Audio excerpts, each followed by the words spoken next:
Hey, alright guys, what's up? Welcome back to the channel. Nick here, and today I'm going to show you a car we just picked up. So for y'all who don't know me, I have bought a lot of cars in my day. I mean, I have gone through a lot of cars. I go and I pick up a Honda Civic pretty cheap and I'll fix it. I used to crush cars. I used to buy cars just to crush them out of people's backyards. I've done a lot of work on cars here and there.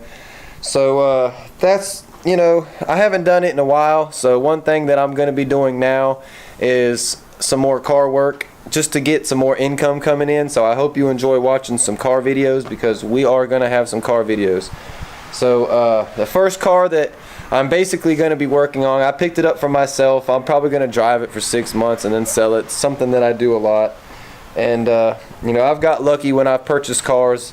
I had a friend of mine whose boyfriend he worked on her car, couldn't fix it, sent it to his dad's mechanic shop. He worked on it, couldn't fix it. I owned the car for 2 minutes and looked underneath the dash and found that the little safety switch on the clutch arm fell off. She was drinking and driving, hit the ditch, came out the ditch, cut the car off, and it never started again. That told me there's nothing wrong with the car. Something probably just popped off when she hit the ditch. But regardless, I fixed it in 2 minutes with the little safety switch on the clutch. It's a little Ford Focus. So I've bought a lot of cars, fixed them easy. Some of them weren't so easy. Figured I'd take a chance on this one. So let's go out here and show you what we got today. Actually picked it up yesterday, went ahead and put the title in my name. So we got a 10-day trip permit. I got to get the check engine light off, so we'll get into that. So let's take a look. Alright. Well, there she be. Get this thing to focus. 98 Honda Civic. Little 4-door. It's got a little bit of body damage on the other side. I'm not too worried about that. Like I said, for $600, all I've done to it so far was put a little steering wheel cover on it. Tires are not brand new, but I hope they'll pass inspection. I'm gonna go to a little Mexican shop I know and see if they'll pass inspection. It got me a 10-day trip permit. So there's the body damage right there. Left rear quarter, side swiped.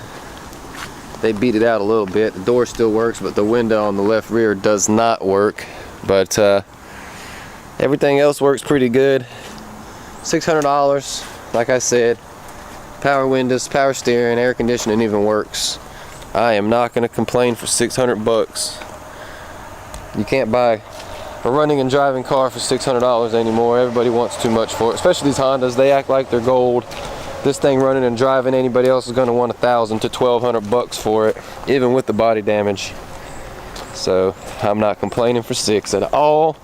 I figure I could probably fix it for nothing, probably get it to pass inspection, drive it for 6 months, and then sell it for $1,000 if I wanted to.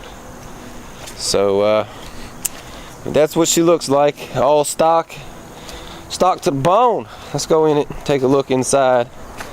I'll show you what she looks like, because I know you're just dying to see what a stock 98 Civic interior looks like. But just like a 20-year-old Honda Civic interior should look like. It's honestly not that bad at all. So yeah, actually has the factory Honda radio that still works with the CD player down there by the gear shift. This left driver's side mirror doesn't work, but you can reach it and move it by hand, so that's not really that big a deal unless you're only got a right arm. That might be a big deal to you then. But yeah, hey, not too shabby, not too shabby. She does have a spare tire in the trunk and a factory jack and all that jive. Pop the hood and let you see what she looks like under the hood. Alright, so don't be alarmed. Yes, I see all the white residue, which in turn usually means overheating, which in turn usually means blown head gaskets with these old Civics. Trust me, I know the routine. So what we got here, guy said it was overheating about 5 months before he quit driving it, and he dumped a little bit of that radiator head gasket sealant stuff, I would say a different word, but stuff is sufficient for now, inside of the radiator there. So he said it quit overheating, which tells me it's probably got a blown head gasket on an exhaust port. more than likely is what's going on here. So what we're gonna do, we're gonna drive it. I'm gonna order some NGK wires and plugs. You see he's got some tape on these crappy cheapest wires you can buy there. So I'm gonna order off the line, the cheapest place you can buy them, some NGK plugs and wires. Get them coming in the mail. We'll get them here. He's got a new timing belt and water pump already on this monkey right here, so I don't have to worry about that. The battery still works, nothing wrong with that. It's I'm gonna go to Honda and get a new radiator cap, because let me tell you what, I will not go to AutoZone or anywhere like that and buy me a radiator cap no more. Not gonna do it. So yeah, it's like we're missing a bolt right there. I was gonna say maybe it's the ground bolt, but no, there's one there. I don't think there'd be two grounds. You can see he's got a ground there. Anyway, he said it's not overheating no more, so we're gonna take our chances with it. And if she overheats, I'll pull the head gasket off and we'll fix it. How about that? So we ain't scared. Are you scared? I ain't scared. Who said I was scared? You scared? Shoot.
Well, there we go, guys. Cheap little beater car. We did buff the headlights. It's a $1,000 car now. I'll get a G for this all day long, especially with me sitting on the hood. 1,000. Yeah, okay, come on. All day long, $1,000 car, guys. But yeah, whatever. We'll see what happens. We'll fix the check engine light. Do you think I can fix it? He said it's a knock sensor. We're gonna tear into it and find out. So stay tuned. Tomorrow I will be out here under this car making a video. So yeah, peace. Just figured I'd show you guys this real fast. This is my main water line coming into the house I've been working on. It's of course busted somewhere, and started digging looking for the line. I got a city line and a whale, so we have both coming into the residence. But city line comes up, splices in here, tees in somewhere, then splits over here and goes up under the house, ties in, goes up into the house, and of course something happened and it's busted under the ground. We just got water seeping out. We can build us a moat if we wanted to. Just dig all the way around the house and keep all the, I don't know, ants can form a bridge. Mice might not go across. They might just jump. Shit, unless the moat's not big enough. But yeah, there's my little molt in progress till I get the water line fixed. Get out here digging. Get that fixed once my back gets a little better. Alright guys, I'm out of here. Go get some work done.